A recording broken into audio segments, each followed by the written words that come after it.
welcome, stranger. You are now tuned in. Tired of not knowing what your loved one wants? Don't know how to communicate your true feelings? Hi, I'm Teja Pradarshini, and this is a show about love, sex, intimacy, and relationships. Learn how to communicate better and bring back the romance in your life. This is Game, Set, Love. Relationships can be difficult as it is, but if you have effective communication, then you can express yourself so clearly that your partner just gets you. Hi, I'm Teja Pradarshini, founder for Akashic Cosmic Healing, a spiritual transformation coach and a psychic medium, and I'm here to help you figure out your romantic relationships. Romantic relationships are kind of easy if the communication is good, and we did discuss how you can better your communication in a romantic relationship in the previous episode. But today I'm going to be talking to you about the language of communication, which is the love language. Oh yeah. Each of us have different love languages, and it is such a beautiful thing to have, because love languages is a beautiful way to express and receive love, and love languages are so different. Everyone, has their own love language, and they have their own way of giving and receiving love, and this can truly make a difference to a romantic relationship. So what are love languages, and what can you learn from today's podcast about love languages? Well, there are 5 different kinds of love languages, and it was initially written by Dr. Gary Chapman in his book, The 5 Love Languages, How to Express Heartfelt Commitment to Your Mate. And I think in today's world, it's become such a big thing about knowing what your love language is and knowing what your partner's love language is. So what are the love languages? There are 5 different kinds, and the first one is words of affirmation. Imagine being told by your loved one, your partner, your spouse even, how much they appreciate you and how much they love you, how proud they feel of you, and how much they admire you. That's so beautiful, isn't it? I mean, sometimes we underestimate compliments, especially when they come from people we value in our lives, like our loved ones, our spouses, our partners. And when they tell us to our face how much they admire us, how proud they feel of us, or how much they love us even, it just makes us feel so good to hear these words, because hearing these words is like reconfirming or reaffirming how much love you feel for them and how much love they feel for you. And that's what the love language of words of affirmation is all about, using words to express love and affection. And if you feel that you are not doing enough of this, then I think you need to kind of understand and assess your situation, because words of affirmation, like deeds are good, actions are great, but sometimes we need to listen or hear the words of love being said by our partners, right? So just think about it. Are you doing enough? Are you saying enough? Are you telling your partner how important they are? Do you want your partner to say these words to you? Then that means it is your love language. If you want to hear your partner say these words to you, then that means words of affirmation is your love language. And you can have more than one love language. It's not necessary that you have to have just one love language. So the next love language is acts of service. So imagine coming home from a long day at work to find your partner has already prepared a beautiful, scrumptious meal, and the house looks spick and span. Everything is taken care of. All the household chores are done. The grocery is bought. Everything is arranged neatly. The house is smelling good. It's looking clean. And, that's another beauty of love language, the acts of service. It can be done in very small things as well. For example, if you tell your partner that, say you're having a headache, and he or she just comes around and starts pressing your head or giving you a head massage, that is act of service. Like, he or she did not need to know that you needed to relax, and for them, serving you is an act of love. So when they make these small gestures, right, like say probably getting you food to eat, or making sure that you have everything that you need, making sure that they remind you that you have an important meeting coming up and that you have to have all of the work done by then.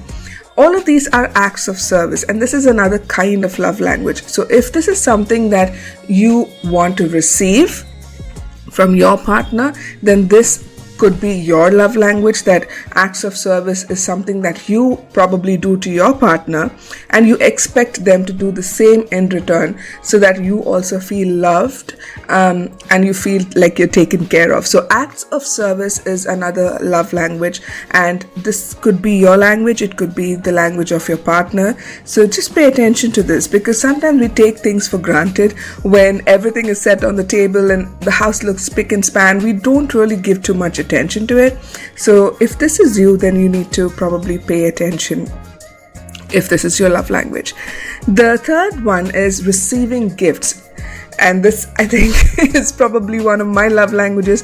I love gifting gifts to people I really care about. And imagine receiving a thoughtful gift from your partner, something that shows how much they were thinking of you. Like, if they had probably gone out on a trip, or if they were passing by a store and then they thought of you and they bought something for you, that shows how much they care about you and what you might like. And that's what the love language of receiving gifts is all about, giving and receiving gifts as a way of expressing love. So if you feel that you are someone who loves to give gifts to other people and would love to receive gifts, then this could be your love language. And if it is your partner's love language, then you need to probably reciprocate that as well, so that they know that you love them as well. Because sometimes what happens is it could be your partner's love language but not your love language. Your love language could be, say, acts of service, and there might be a clash. So it's very important to understand that you could have different love languages, but if you want your partner to know how much you love them and care about them, then you need to reciprocate your love through their love language, not your love language. I hope that makes sense. The fourth love language is spending quality time. It is so important to spend quality time with your loved one. And imagine spending time with your partner, giving them your undivided attention, sharing deep conversations, and probably having great experiences together. Imagine that. Imagine that quality time, the bonding that happens over that kind of quality time. This is something that is very important and sometimes lacking in our modern day relationships.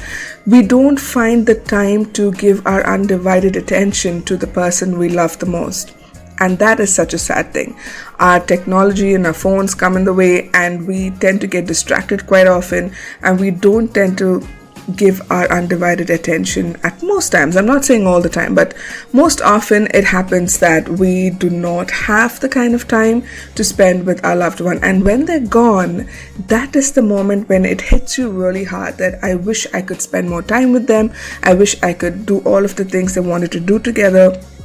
Regret happens, guilt happens, and those are not nice places to be in. So figure out if this is your love language or if it is the love language of your partner, and probably start spending more quality time anyway, even if it is not your love language, because spending quality time strengthens any sort of relationship.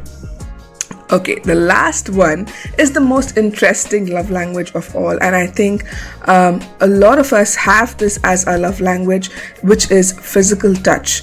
It is being touched by your partner, feeling their touch, their warmth, their affection, and say a hug or a kiss or just holding hands. The intimacy of this love language is so profound that just that one look from across the room in a busy environment, which says to you that, I love you and I'm connected with you, is so profound.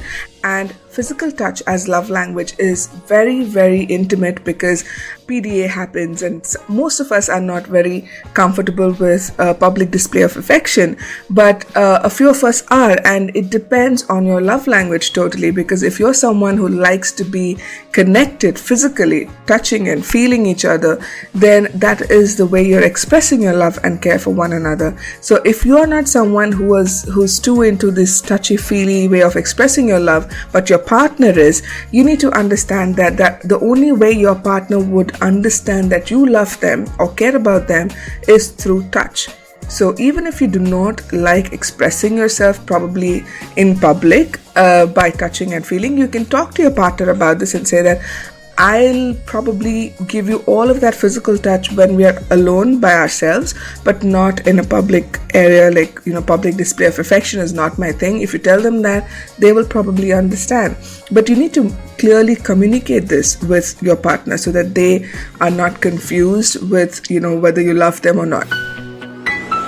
Love languages are very important to understand and feel loved, because when you do not know and there is this confusion in a relationship, does my partner love me? Does my partner care about me? Does he even understand what I'm going through? These questions can be very detrimental to any relationship. They can, in fact, blow a relationship apart if love is not communicated properly, if it's not received properly, if it is not given properly as well. So you need to understand what is your love language. And like I said, you can have more than one love language. You can have a combination of love languages.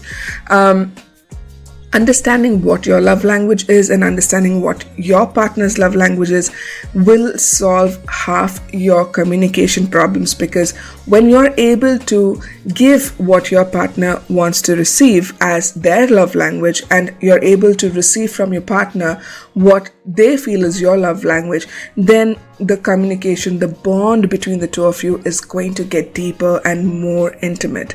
And this is why love languages are so important. And Dr. Chapman was a brilliant person when he wrote this book about love languages. So if you want to know more about how love languages work, do let me know. You can DM me on my Instagram at Teja Pradarshini, or you can also leave a comment on my podcast so that I can get back to you with your questions. Okay, here we go. 3, 2, 1. Next week, we are going to be exploring the dating game. If you are single and you're looking to date, what are the things you need to keep in mind? What are the red flags? What are the things you can do on a first date, etc., etc. This is going to be a very interesting topic for next week. And until then, have a beautiful, magical week ahead.